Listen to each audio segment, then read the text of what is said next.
కేంద్రంలో కొత్త ప్రభుత్వం ఏర్పాటుకు చకచకా చర్యలు చేపడుతోంది బీజేపీ.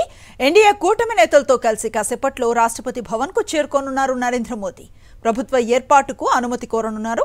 సాయంత్రం 6 గంటలకు రాష్ట్రపతి ద్రౌపది ముర్మును కలవనున్నారు ఎన్డీఏ నేతలు. టీడీపీ అధినేత చంద్రబాబు నాయుడు, బీహార్ సీఎం నితీష్ కుమార్ సహా పలువురు అగ్రనేతలతో కలిసి రాష్ట్రపతితో సమావేశమవుతారు మోదీ. ఎన్డీఏకు సపోర్ట్ చేస్తున్న ఎంపీల జాబితా, మద్దతు లేఖలను సమర్పిస్తారు. ఎన్డీఏకు సంపూర్ణ మెజారిటీ ఉన్న నేపథ్యంలో ప్రభుత్వ ఏర్పాటుకు మోదీని రాష్ట్రపతి ఆహ్వానించడం లాంఛనమే.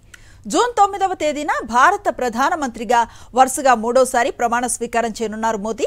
కర్తవ్య పథ్ వేదికగా జరిగే ఈ కార్యక్రమానికి ఇప్పటికే ఏర్పాట్లు మొదలయ్యాయి. జూన్ 9వ తేదీ సాయంత్రం 6 గంటలకు ప్రధాని మోదీతో పాటు కేబినెట్ ప్రమాణ స్వీకారం చేయనుంది.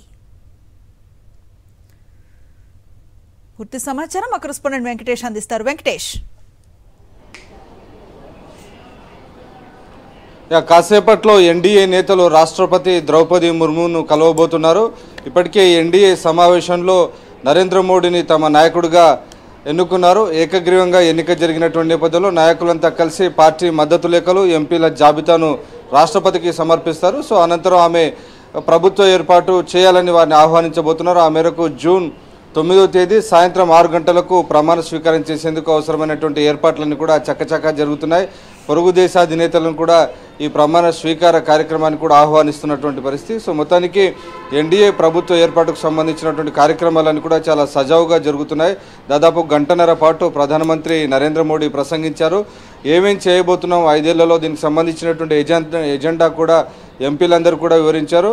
సో వికసిత్ భారత్ ఎజెండాగా రాబోయేటువంటి 5 ఏళ్లలో దేశాన్ని 3వ ఆర్థిక వ్యవస్థగా ప్రపంచంలో నిలబెడతామనేటువంటి వాగ్దానం చేశారు. సో ఆ దిశగానే తమ ప్రభుత్వ కార్యకలాపాలన్నీ కూడా ఆధారపడి ఉంటాయని స్పష్టం చేసినటువంటి పరిస్థితి. సో మొత్తానికి ఈ ఎన్డీఏ సమావేశంలో ఏకగ్రీవంగా నరేంద్ర మోడీ ఎన్నిక కావడంతో ఇక మంత్రివర్గంలో ఎవరెవరికి పదవులు దక్కుతాయనేటువంటి ఒక చర్చ ప్రారంభమైంది.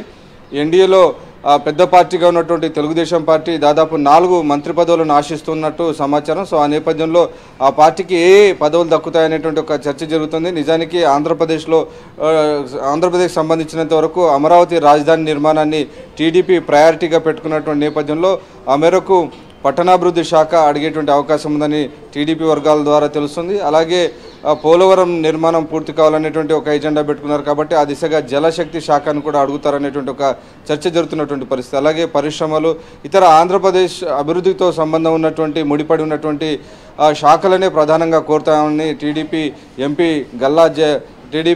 రామ్మోహన్ నాయుడు కూడా వెల్లడించినటువంటి నేపథ్యంలో డెఫినెట్గా ఆ దిశగా పోర్ట్ఫోలియోల కోసం తెలుగుదేశం పార్టీ ప్రయత్నిస్తుంది. సో ఏ మేరకు ఆ పార్టీ దక్కించుకుంటుందన్నది మనం వేచి చూడాల్సి ఉంది.